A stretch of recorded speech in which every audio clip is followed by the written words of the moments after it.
This is Jodi with All True Crime ASMR, doing another reading, this time of The Face by E.F. Benson.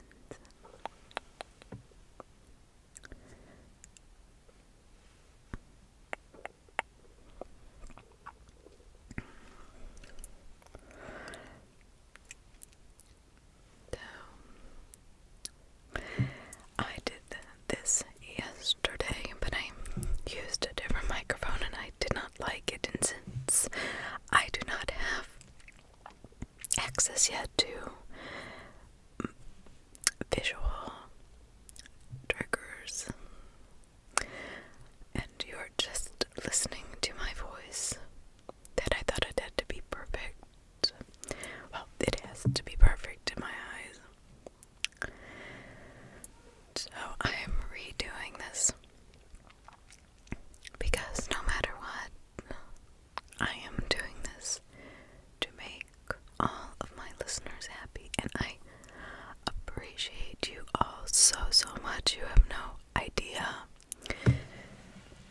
And I know a lot of you don't always like just the whispering, that the soft spoken is good as well. So I'm kind of intermixing the two. I'm trying that for a little while. So stick with me. We'll get this all together. If this is your first time joining my channel, welcome to my channel. If this is your many times back, or second or third or fourth, welcome back. You are always welcome here. This is your safe space, your comfort zone. I want you to take a deep breath, and I want you to relax, relax, relax, relax, relax. So, The Face by Edward Frederick Benson. Hester Ward, sitting by the open window on this hot afternoon in June, began seriously to argue with herself about the cloud of foreboding depression which had encompassed her all day. And very sensibly, she enumerated to herself the manifold causes for happiness in the fortunate circumstances of her life. She was young, she was extremely good looking, she was well off, and she enjoyed excellent health, and above all, she had an adorable husband and 2 small adorable children. There was no break, indeed anywhere, in the prosperity which surrounded her. And had the wishing cap been handed to her at that moment by some beneficent fairy, she would have hesitated to put it on her head, for there was positively nothing that she could think of which would have been worthy of such solemnity. Moreover, she could not accuse herself of a want of appreciation of her blessings. She appreciated enormously, she enjoyed enormously, and thoroughly wanted all of those who so munificently contributed to her happiness to share in it. She made a very deliberate review of these things, for she was really anxious, more anxious indeed than she admitted to herself, to find anything tangible which possibly warrant this ominous feeling of the last week, of this approaching disaster. was the weather to consider.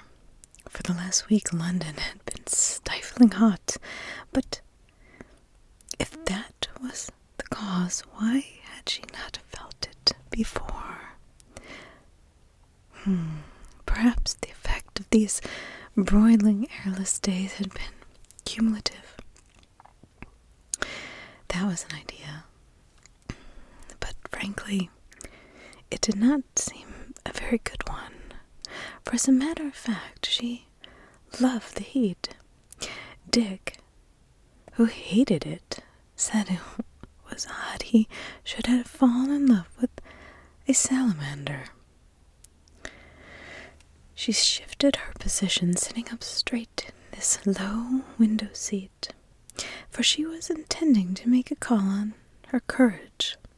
She had known from the moment she awoke this morning what it was that lay so heavy on her, and now, having done her best to shift the reason of her depression onto anything else, and having completely failed, she meant to look the thing in the face. She was ashamed of doing so, for the cause of this leadened mood of fear which held her in its grips was so trivial, so fantastic, so excessively silly.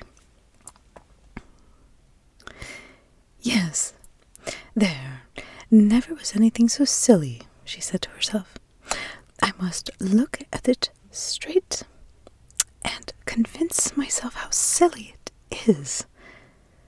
She paused a moment, clenching her hands. Now for it, she said. She had a dream the previous night, which years ago used to be familiar to her, for again and again, when she was a child, she had dreamed it. In itself, the dream was nothing, but in those childish days, whenever she had this dream, which had visited her last night, it was followed on the next night by another, which contained the source and the core of the horror, and she would awake screaming and struggling in the grip of overwhelming nightmare. For some 10 years now she had not experienced it, and would have said that, though she remembered it, it had become dim and distant to her. But last night she had that warning dream which used to herald the visitation of the nightmare, and now that whole storehousing of memory, crammed as it was with bright things and beautiful, contained nothing so vivid. The warning dream. The curtain that was drawn on the succeeding night and disclosed the vision she dreaded was simple and harmless enough in itself. She seemed to be waking, walking on a high sandy cliff covered with short down grass. 20 yards to the left came the edge of this cliff, which sloped steeply down to the sea that lay at its foot. The path she followed led through the fields, bounded by low hedges, and mounted gradually upwards. She went through some half-dozen of these, climbing over the wooden stiles that gave communication. Sheep grazed there, but she never saw another human being. And always it was dusk, as if evening was falling, and she had to hurry on because someone, she knew not whom, was waiting for her, and had been waiting not a few minutes only, but for many years. Presently, as she mounted the slope, she saw in front of her a of stunted trees, growing crookedly under the continual pressure of the wind that blew from the sea. And when she saw, though she knew her journey was nearly done, and that the nameless one, who had been waiting for her for so long, was somewhere close at hand, as she followed, was cutting through this wood, and the slanting boughs of trees on the seaward side almost roofed it in. It was like walking through a tunnel. Soon the trees in front began to grow thin, and she saw through them the gray tower of a lonely church. It stood in a graveyard, apparently long disused, and the body of the church, which lay between the tower and the edge of the cliff, was in ruins, roofless, and with gaping windows round it with ivy grew thickly. At this point, this prefectory dream always stopped. It was a troubled, uneasy dream for her, for there was over it the sense of dusk and of the man who had been waiting for her for so long. But it was not of the order of a nightmare. Many times in childhood she had experienced it, and perhaps it was the subconscious knowledge of the night that so surely followed it, which gave it its disquiet. And now, last night, it had come again, identical in every particular but one. For last night it seemed to her that in the course of these 10 years which had intervened since last it had visited her, the glimpse of the church and the churchyard was changed. The edge of the cliff had come nearer to the tower, so that it now was within a yard or two of it, and the ruined body of the church, but for one broken arch that remained, had vanished. The sea had encroached for 10 years, had been busily eating at the cliff.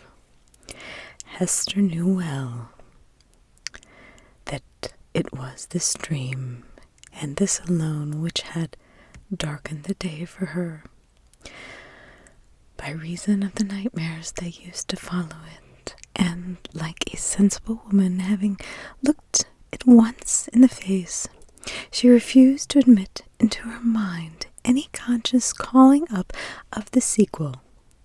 If she let herself contemplate that, as likely or not the very thinking about it would be sufficient to ensure its return, and one of thing she was very certain, namely that she didn't at all want it to do so.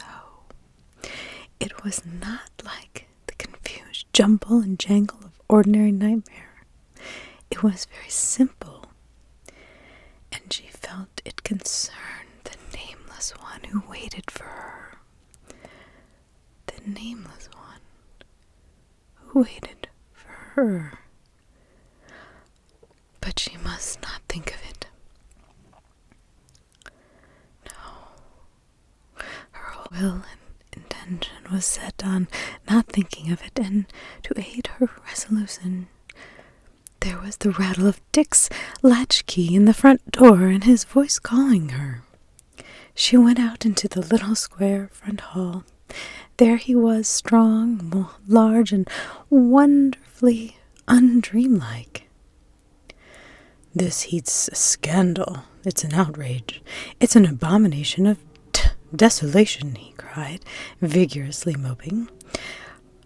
"What have we done that Providence should have placed us in this frying pan?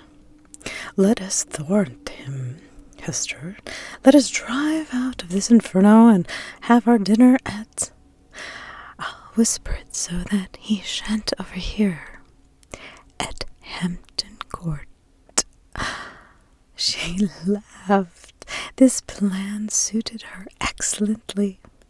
They would return late after the distraction of a fresh scene, and dining out at night was both delicious and stupefying.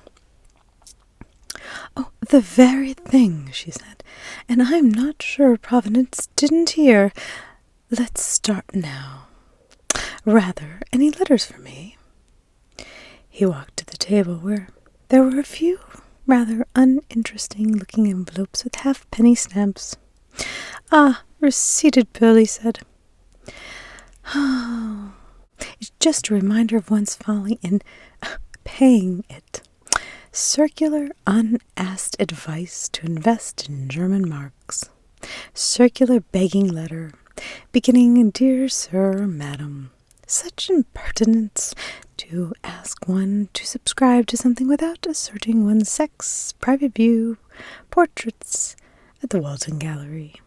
Can't go, business, meeting, all day. However, you like to have a look here, Hester? Someone told me there was some fine Van Dycks, that's all. Now let's be off." Hester spent a thoroughly reassuring evening, and though she thought of telling Dick about the dream that had so deeply imprinted itself on her conscience all day, in order to hear the great laugh he would have given her for being such a goose, she refrained from doing so, since nothing that he could say would be so tonic to these fantastic fears as his general robustness. Besides, she would have to account for its disturbing effects, tell him that it was once familiar to her, and recount the sequel of the nightmares that followed. She would neither think of them nor mention them. It was wiser by far to soak herself in its extraordinary sanity and wrap herself in his affection. They dined outdoors and at Riverside Restaurant and strolled about afterwards, and it was very nearly midnight when, soothed with coolness and fresh air and the vigor of his strong companionship, she let herself into the house while he took the car back to the garage. And now she marveled at the mood which had beset her all day. So distant and unreal had it become. She felt as if she had dreamed of a shipwreck, and had awoke to find herself in some secure and sheltered garden, where no tempest raged or waves beat, but there, ever so remotely, ever so dimly, the noise of far-off breakers somewhere. He slept in the dressing room, which communicated with her room, the door of which was left open for the sake of air and coolness, and she fell asleep almost as soon as her light was out, and while his was still burning, and immediately she began to dream. She was standing on the seashore. The tide was out, for level sands strewn with straighted jetsam glimmered in a dusk that was deepening into night. Though she had never seen the place, it was awfully familiar to her. At the head of the beach, there was a steep cliff of sand, and perched on the edge of it was a great church tower. The sea must have encroached and undermined the body of the church, for the tumbled blocks of masonry lay close to her at the bottom of the cliff, and there were gravestones there, while others still in place were silhouetted whitely against the sky. To the right of the church tower there was a wood of stunted trees, combed sideways by the prevalent sea wind, and she knew that along the top of the cliff, a few yards inland, there lay a path through fields with wooden stiles to climb, which led through a tunnel of trees and so out into the churchyard.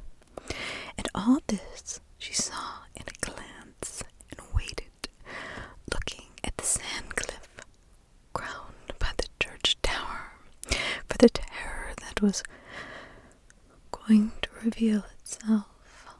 Already she knew what it was, and as so many times before, she tried to run away. But the catalepsy of nightmare was already on her. Frantically she strove to move, but her utmost endeavor could not raise a foot from the sand. Frantically she tried to look away from the sand cliff close in front of her, where in a moment now the horror would be manifested. And it came.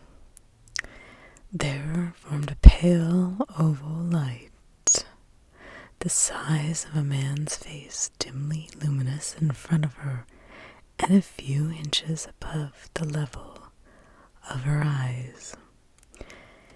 It outlined itself, short reddish hair, low on the forehead, below were two gray eyes set very close together, which steadily and fixedly regarded her. On each side the ears stood noticeably away from the head, and the lines of the jaw met in a short pointed chin. The nose was straight and rather long, before it came to a hairless lip. And last of all, the mouth took shape and color, and there lay the crowning terror. One side of it, soft, curved, and beautiful, trembled into a smile, and the other side, thick and gathered together as by some physical deformity, sneered and lusted.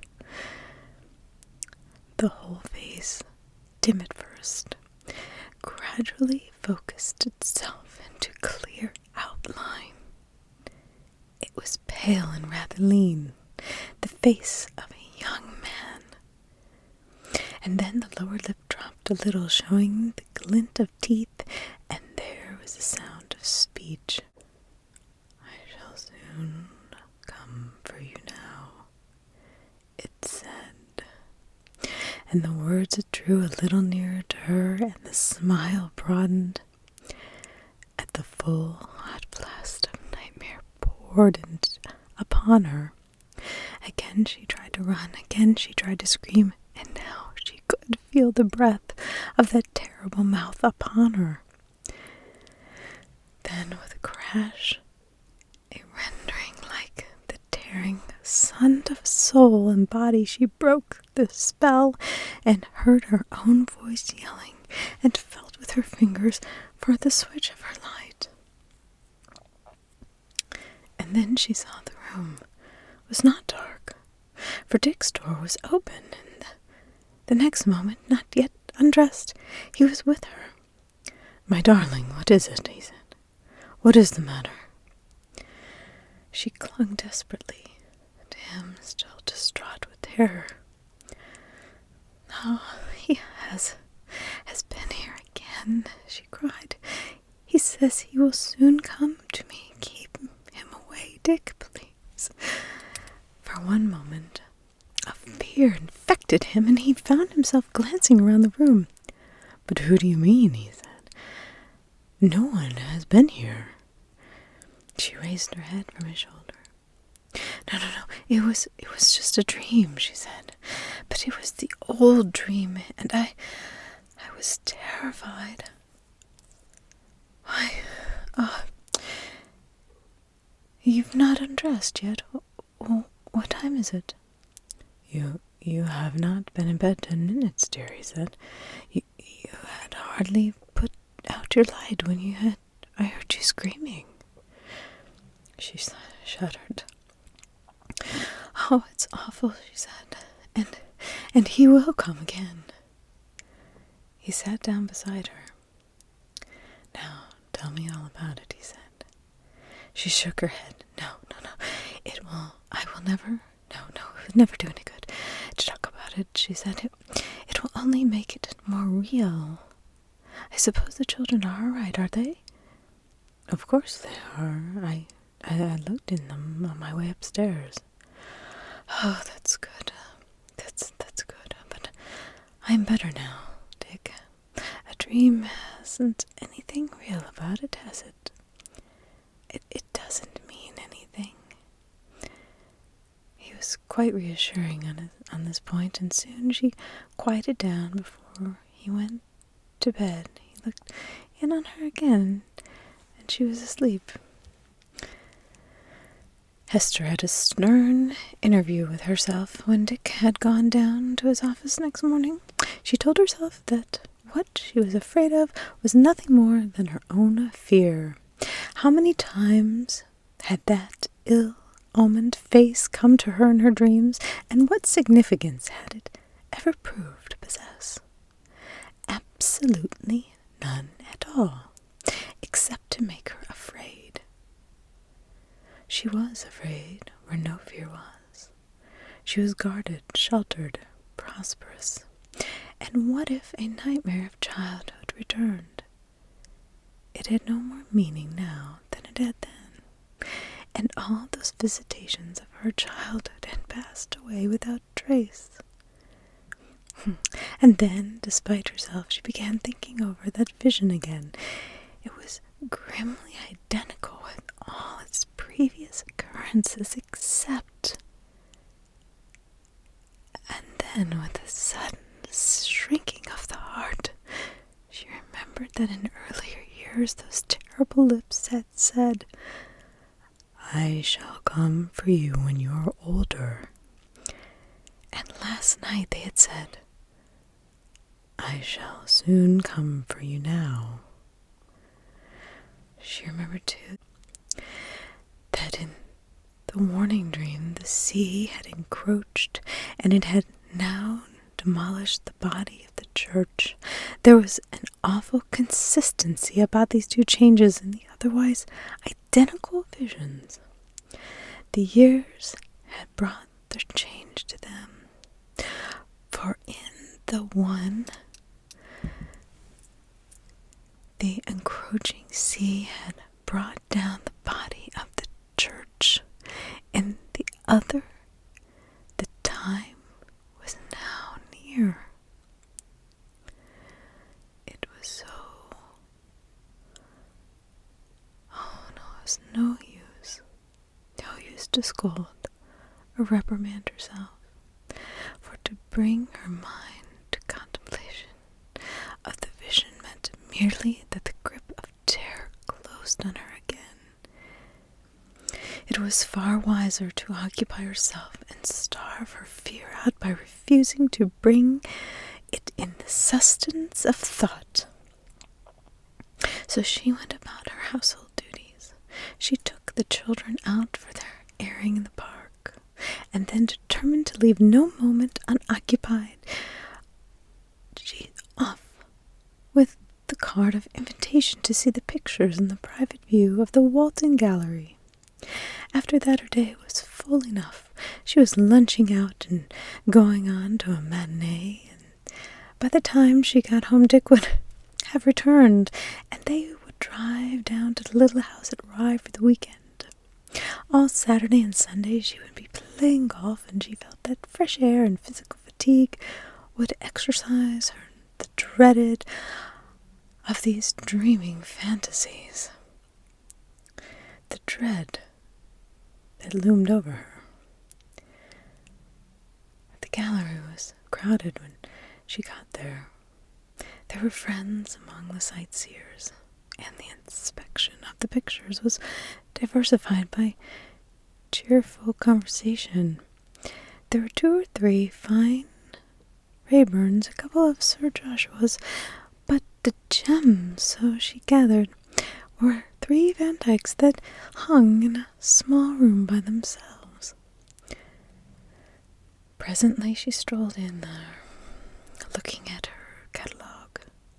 The first of them she saw was a portrait of Sir Roger Wyvern.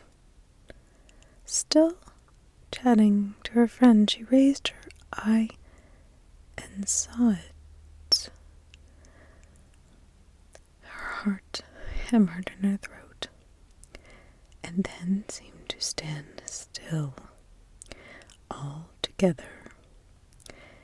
A qualm as of some mental sickness of the soul overcame her, for there in front of her was he who would soon come for her.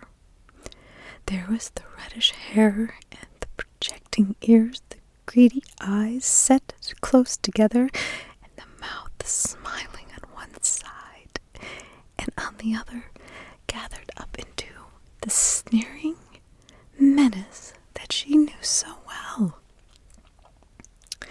It might have been her own nightmare rather than a living model which had sat to the painter for that face. Oh, what a portrait, and what a brute, said her companion. Look, Hester, isn't that marvelous? She recovered herself with effort to give way to this ever-mastering dread which had been to allow nightmare to invade her waking life, and there for sure madness lay. She forced herself to look at it again, but there were the steady and eager eyes regarding her. She could almost fancy the mouth begin to move. All around her the crowd bustled and chatted, but to her own sense she was alone there with Roger Wyvern. And yet, so she reasoned with herself, this picture of him, for it was he and no other, should have reassured her. Roger Wyvern, to have been painted by Van Dyck, must have been dead near on 200 years. How could he be a menace to her? Had she seen that portrait by some chance as a child? Had it made some dreadful impression on her, since overscored by other memories, but still alive in the mysterious subconscious which flows eternally like some dark underground river beneath the surface of human life? Psychologists taught that these early impressions fester or poison the mind like some hidden abscess that might account for this dread of one, nameless no longer, who waited for her. That night down at Rye, there came again to her the prefatory dream, followed by the nightmare, and clinging to her husband as the terror began to subside, she told him what she had resolved to keep to herself. Just to tell it brought measure of comfort, for it was so outrageously fantastic, and his robust common sense upheld her.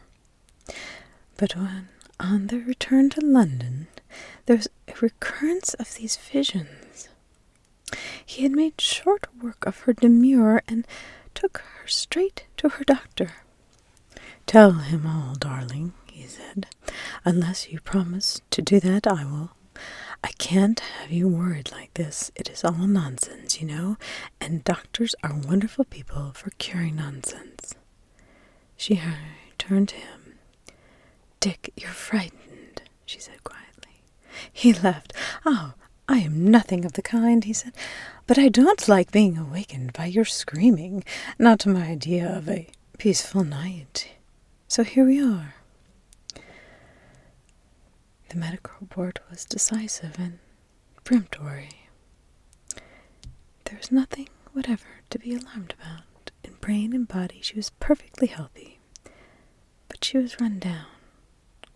These disturbing dreams were as likely as not, an effort a symptom of her condition rather than the cause of it, and Dr. Baring unhesitatingly recommended a complete change to some bracing place. The wise thing would be to send her out of this stuffy furnace to some quiet place where she had never been. A complete change, quiet so. For the same reason her husband had better not go with her. He must pack her off to, let us say, the East Coast, sea air and coolness, and complete idleness. No long walks, no long bathings, a dip and a deck chair on the sands. A lazy, sephoric life. How about Rushton? He had no doubt that Rushton would get her up and moving again. After a week or so, perhaps her husband might go down and see her. Plenty of sleep, never mind the nightmares, plenty of fresh air. Hester, rather to her husband's surprise, fell in with this suggestion at once, and the following evening saw her installed in solitude and tranquillity. The little hotel was still almost empty, for the rush of the summer tourists had not yet begun, and all day she sat out on the beach with the sense of a struggle over. She need not fight the terror any more. Dimly it seemed to let its malignancy had been relaxed. Had she in some way yielded to it and done its secret bidding? At any rate, to return of its nightly visitations had not occurred, and she slept long and dreamlessly, and woke to another day of quiet. Every morning there was a line for her from Dick, with good news of himself and the children, but he and they alike seemed somehow remote, like memories of a very distant time. Something had driven in between her and them, and she saw them as though through a glass. But equally did the memory of the face of Roger Wyburn, as seen on the sand on the master's canvas, or hanging close in front of her against the crumbling sand cliff, become blurred and indistinct, and no return of her nightly terrors visited her. This truce from all emotion reacted not on her mind alone, lulling her with a sense of soothed security, but on her body also, and she began to weary of this day-long inactivity. The village lay on the lip of a stretch of land reclaimed from the sea. To the north, the level marsh, now beginning to glow with the pale bloom of the sea lavender, stretched away featureless till it lost itself in distance. But to the south a spur of hill came down to the shore, ending in a wooded promontory. Gradually, as her physical health increased, she began to wonder what lay beyond this ridge, which cut short the view, and one afternoon she walked across the intervening level and strolled up its wooded slopes. The day was close and windless. The invigorating sea breeze, which till now had spiced the heat with freshness, had died, and she looked forward to finding a current of air stirring when she had topped the hill. To the south, a mass of dark cloud lay along the horizon, but there was no imminent threat of storm. The slope was easily surmounted, and presently she stood at the top and found herself at the edge of a tableland of wooded pasture, and following the path which ran not far from the edge of the cliff. she came unto more open country, empty fields where a few sheep were grazing. Mounted gradually upwards, wooden stiles made a communication in the hedges that bounded them, and there, not a mile in front of her, she saw a wood, with trees growing slantly away from the push of the prevalent sea winds, crowning the upward slope, and over the top of it peered a gray church tower. For the moment, as the awful and familiar scene identified itself, Esther's heart stood still. The next wave of courage and resolution poured in upon her. Here at last was the scene of that refractory dream, and here was she presented with the opportunity of fathoming and dispelling it. Instantly her mind was made up, and under the strange twilight of the shrouded sky she walked swiftly on through the fields she had so often traversed in her sleep, and up to the wood which he was waiting for her. She closed her ears against the clanging bell of terror, which now she could silence forever, and unfaltering entered that dark tunnel of wood.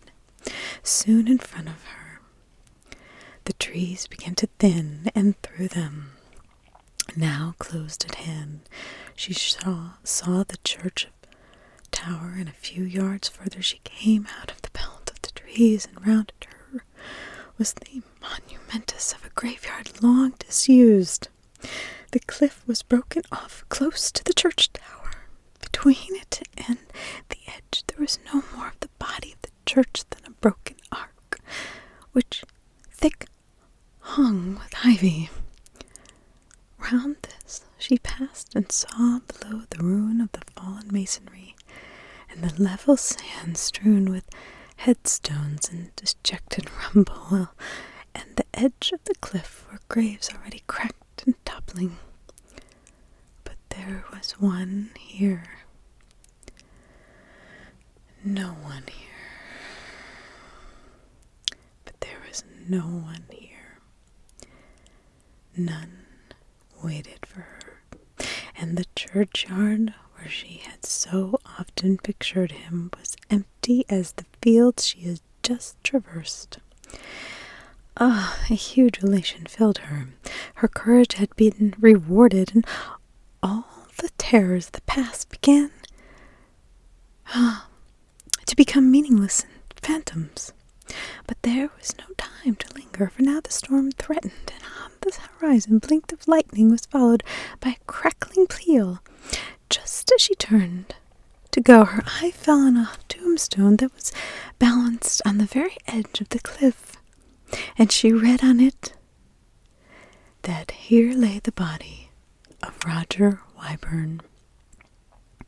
Fear, catalepsy of nightmare, rooted her for the moment to the spot. She stared in stricken amazement at the moss-grown letters. Almost she expected to see the felt terror of a face rise and hover over his resting place. But then the fear which had frozen her lent her wings, and with hurrying feet she sped through the arched pathway into the wood and out into the fields.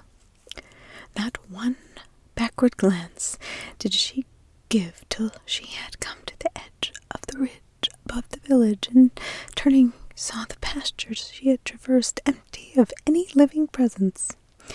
None had followed, but the sheep, apprehensive of the coming storm, had ceased to feed, and they were huddling under shelter of the stunted hedges.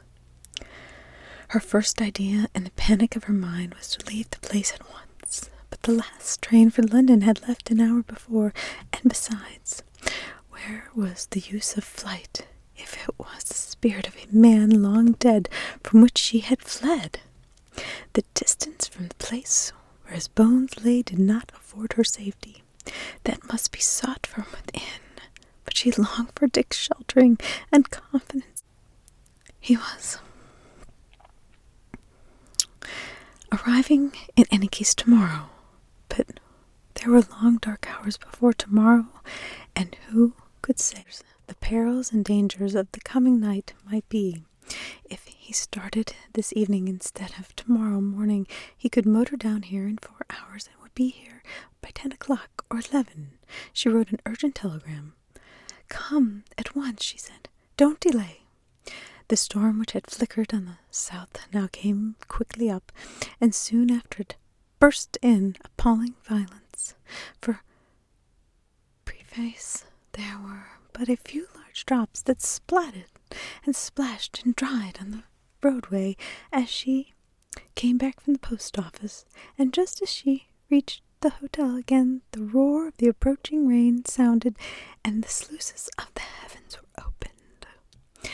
Through the deluge flared the fire of the lightning, the thunder crashed and echoed overhead, and presently the street of the village was a torrent of sandy, turbulent water, and sitting there in the dark, one picture leapt floating before her eyes, that of the tombstone of Roger Wyburn, already tottering to its fall at the edge of the cliff of the church tower. In such rains as these, acres of the cliffs were loosened. She seemed to hear the whisper of the sliding sand that would precipitate those perished sepulchres, and what lay within the beach below. By 8 o'clock the storm was subsiding, and as she dined she was handed a telegram from Dick saying that he had already started and set this off en route. By 10:30, therefore, it was all's well. He would be there, and somehow he would stand between her and her fear. Strange how a few days ago both it and the thought of him had become distant and dim to her, and now the one was as vivid as the other as she counted the minutes to his arrival. Soon the rain ceased altogether, and looking out of the curtained window of her sitting room, where she sat watching the slow circle of the hands of the clock, she saw a tawny moon rising over the sea. Before it had climbed to the zenith, before her clock had twice told the hour again, Dick would be with her. It had just struck 10 when there came a knock to her door, and the page boy entered with a message that a gentleman had come for her. Her heart leapt at the news. She had not expected Dick for half an hour yet, and now the lonely vigil was over. She ran downstairs, and there was the figure standing in the step outside. His face was turned away from her, no doubt. He was giving some order to his chauffeur. He was outlined against the white moonlight, and in contrast with what that gas jet in the entrance just above his head gave his hair a warm reddish tinge. She ran across the hall to him. "Ah, my darling, you've come," she said. "It was so good of you. How quick you've been." Just as she lay her hand on his shoulder, he turned.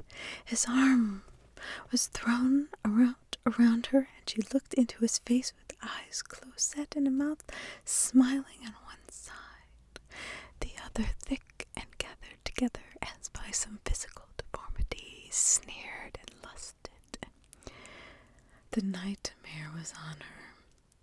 She could neither run nor scream, and supporting her dragging steps, he went forth with her into the night.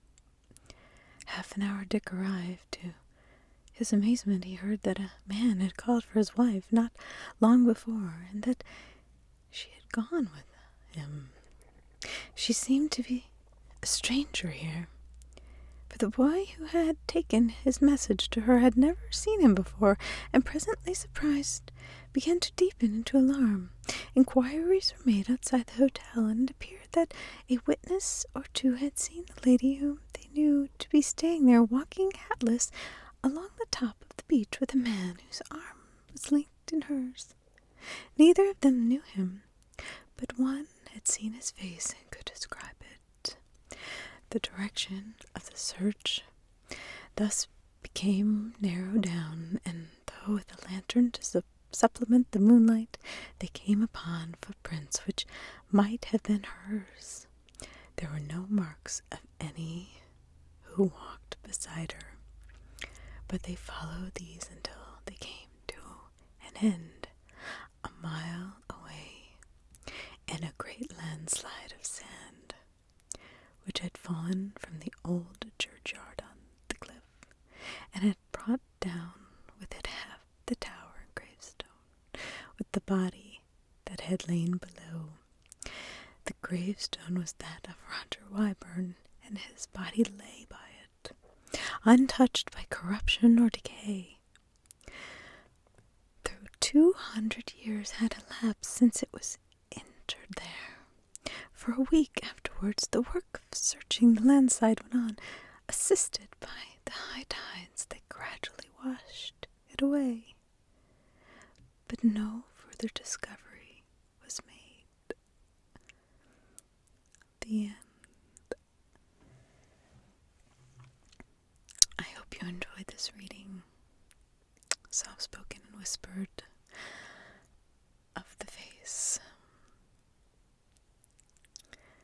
Please like and subscribe and comment if you want more of these kind of stories from me.